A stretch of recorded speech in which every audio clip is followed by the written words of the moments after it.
Alam mo, may pangarap na hindi nakakamit. Siguro may kulang.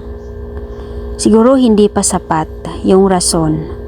Kasi kapag nangarap ka, I guarantee you 100% ay matutupad kapag yung pangarap mo at mga prayers mo ay may kasamang ibang tao, lalong-lalo na pag family mo.